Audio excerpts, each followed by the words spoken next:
अरे बच्चों, स्वागत है आप लोग का हमारे चैनल एसजी ड्रीम स्टडी। बच्चों, आज हम देखेंगे कक्षा 10वीं विज्ञान के आपके 25 सबसे महत्वपूर्ण प्रश्न, और इन प्रश्नों में से आपका जो है बोर्ड एग्जाम 2025 में प्रश्न एकदम 100% पूछे जाएंगे। आप इसको प्रश्न कहिए या फिर टॉपिक कहिए, क्योंकि ये आपके सभी जो प्रश्न 25 बताए जाएंगे, यहाँ से आपको जो है 100% जो है आपके बोर्ड एग्जाम में क्वेश्चन देखने को मिलेंगे। और ये जो है सभी प्रश्न बहुत ही ज़्यादा महत्वपूर्ण है और आपके लगातार प्रीवियस ईयर में पूछे गए हैं। उससे पहले अगर आप लोग चैनल पर नए हैं तो चैनल को सब्सक्राइब कर लीजिए और वीडियो को लाइक करिए और वीडियो को अपने दोस्तों के साथ ज़्यादा से ज़्यादा शेयर करिए। अब आइए शुरू करते हैं अपने प्रश्नों को। और इसमें जितने भी प्रश्न आपको बताए जाएंगे, यानी कि इसमें 25 प्रश्न आपको बताए जाएंगे। आपके 25 प्रश्न जो है आपके प्रीवियस ईयर में लगातार जो है पूछे गए हैं और बहुत ही ज़्यादा महत्वपूर्ण है। तो आप इन प्रश्नों को एकदम बढ़िया से तैयार करिएगा, क्योंकि आपका बोर्ड एग्जाम जो है बहुत ही नज़दीक आ गया है। तो आपके लिए ये प्रश्न बहुत ही ज़्यादा महत्वपूर्ण है। तो पहला प्रश्न है, प्रकाश के परावर्तन का नियम समझाइए। यानी प्रकाश के परावर्तन का जो नियम है उसको समझाने के लिए आपको बोलेगा। और बहुत ही ज़्यादा महत्वपूर्ण प्रश्न है ये भी, क्योंकि आप देखेंगे आपका यूपी बोर्ड का जो एग्जाम है, अगर प्रीवियस ईयर में देखेंगे तो लगातार ये जो क्वेश्चन है पूछा गया है कि प्रकाश के परावर्तन का नियम समझाइए। और आपके प्रकाश के परावर्तन के जो नियम होते हैं वो आपको लिखने रहते हैं, तो यहाँ से आपका क्वेश्चन जो है बनेगा। तो आप जो है इस प्रश्न को एकदम बढ़िया से तैयार करिएगा। वैसे इस क्लास में जितने भी प्रश्न आपको बताए जाएंगे, लगभग 10 से 12 मिनट की क्लास होगी, और जितने भी प्रश्न बताए जाएंगे सभी महत्वपूर्ण ही हैं। तो आप सभी प्रश्नों पर जो है एकदम ध्यान से गौर करिएगा। अगला यानी दूसरा प्रश्न है, परावर्तन एवं अपवर्तन में क्या अंतर है। यानी आपका जो परावर्तन और अपवर्तन होता है उसमें क्या अंतर होता है, आपको अंतर देना रहेगा। तो अंतर देना हमने आपको बताया, जब भी आपको अंतर वाला प्रश्न पूछे तो आप क्या करेंगे, बीच में एक लाइनिंग खींचेंगे और एक तरफ परावर्तन लिखेंगे और एक तरफ अपवर्तन लिखेंगे। और दोनों का जो अंतर है एक एक दो दो नंबर डाल करके इसी प्रकार से जो है अंतर वाला क्वेश्चन करेंगे। किसी भी सब्जेक्ट का आप अंतर वाला जब भी क्वेश्चन करें तो बीच में एक लाइनिंग खींचें, और एक तरफ जैसे आपका अपवर्तन पूछा है तो अपवर्तन डालें, और एक तरफ आपका परावर्तन पूछा है तो परावर्तन डालें। उसके बाद जो है इसमें क्या इसके गुण होते हैं, 1 2 डाल के लिख दीजिए। उसके बाद इसके क्या गुण होते हैं वो लिख दीजिए। तो अंतर वाला जब भी आप क्वेश्चन करें तो इस प्रकार से करें, क्योंकि इस प्रकार से करने पर जो है एग्जामिनर आपको पूरा नंबर देता है। अब अगला यानी तीसरा वाला प्रश्न देखेंगे, और ये भी बहुत ही ज़्यादा इंपॉर्टेंट प्रश्न है, और यहाँ से आपके न्यूमेरिकल भी पूछते हैं कि लेंस की क्षमता को परिभाषित करें और इसकी इकाई क्या होती है। यानी लेंस की जो आपकी क्षमता होती है उसको परिभाषित करने के लिए बोलेगा, और इसकी इकाई क्या होती है। और यहाँ से आपका जो है न्यूमेरिकल भी पूछता है लेंस की क्षमता पर। यानी कि लेंस की क्षमता आपका डायोप्टर में मापी जाती है, उसका मात्रक क्या होता है, तो डायोप्टर होता है, और पी बराबर 1/एफ आपका इसका फॉर्मूला होता है। यानी कि फोकस दूरी की जो व्युत्क्रम होता है उसी को आपका क्या कहते हैं, तो लेंस की क्षमता कहते हैं। तो यही जो है आपका लेंस की क्षमता होती है। तो यहाँ से आपका न्यूमेरिकल भी पूछा जाता है, और ये टॉपिक बहुत ही ज़्यादा महत्वपूर्ण है। तो लेंस की क्षमता की जो परिभाषा है उसको आप लोग याद कर लीजिएगा, इसका मात्रक याद कर लीजिएगा, और इसका जो सूत्र होता है उसको, जैसे पी बराबर 1/एफ होता है, क्योंकि यहाँ से न्यूमेरिकल भी आपके बहुत सारे पूछे जाते हैं। अगला है चौथा, आपका ओम का नियम क्या है, प्रतिरोध की इकाई क्या है। यानी कि आपका ओम का जो नियम है वो क्या होता है।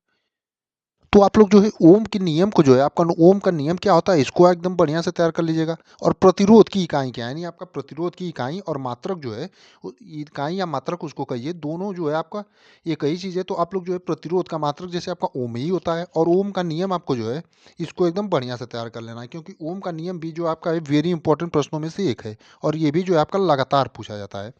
अब देखेंगे अगला वाला प्रश्न। तो अगला प्रश्न है, विद्युत धारा के चुंबकीय प्रभाव का वर्णन कीजिए। यानी जो आपका विद्युत धारा का चुंबकीय प्रभाव होता है उसका वर्णन करने के लिए आपका बोलेगा। यानी कि विद्युत धारा में जो चुंबकीय प्रभाव का होता है उससे आप क्या समझते हैं, इस प्रकार भी पूछ सकता है। या फिर बोलेगा आपसे विद्युत धारा के चुंबकीय प्रभाव का वर्णन कीजिए, या फिर विद्युत धारा के चुंबकीय प्रभाव को परिभाषित कीजिए। आपको घुमा फिरा के जो है क्वेश्चन वही पूछेगा, बस विद्युत धारा के चुंबकीय प्रभाव के बारे में आपको लिखना रहेगा। तो विद्युत धारा का जो चुंबकीय प्रभाव होता है इसको आप लोग जो है एकदम ध्यान से पढ़िएगा, क्योंकि ये भी आपका इंपॉर्टेंट क्वेश्चन है।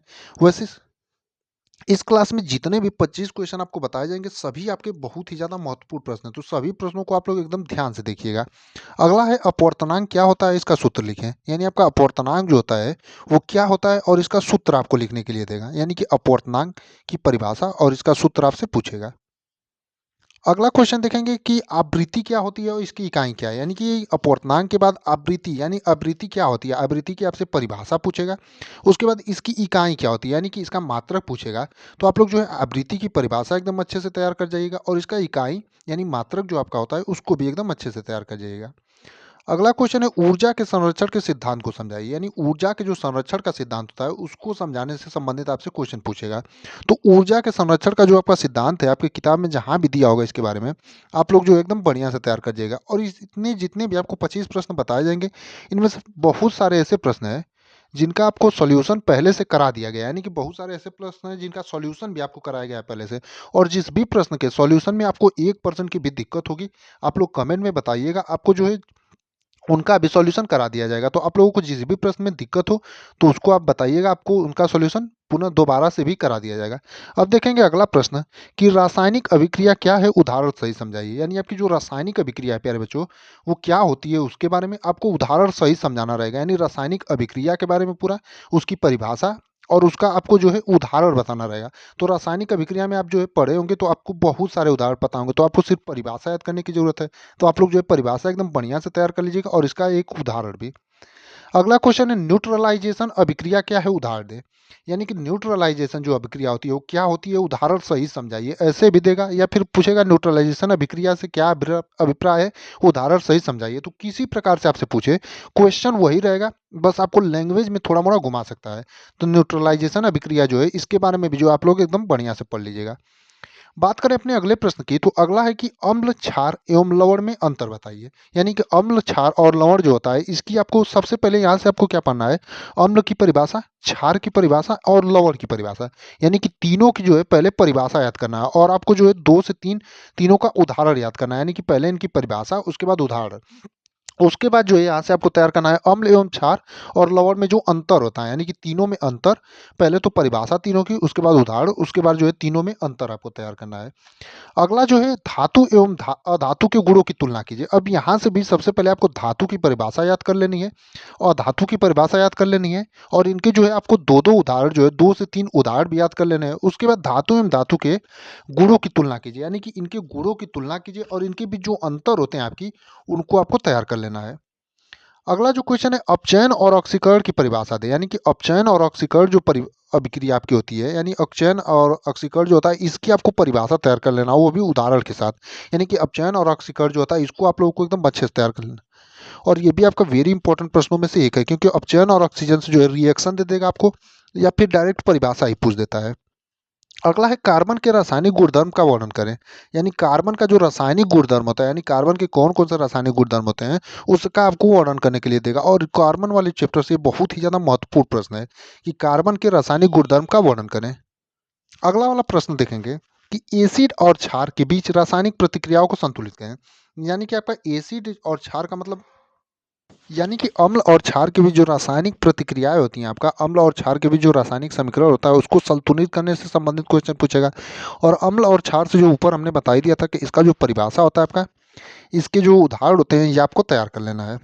अगला है डीएनए की संरचना का वर्णन करें।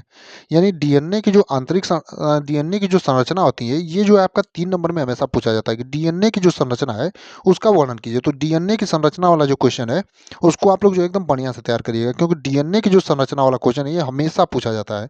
तो डीएनए की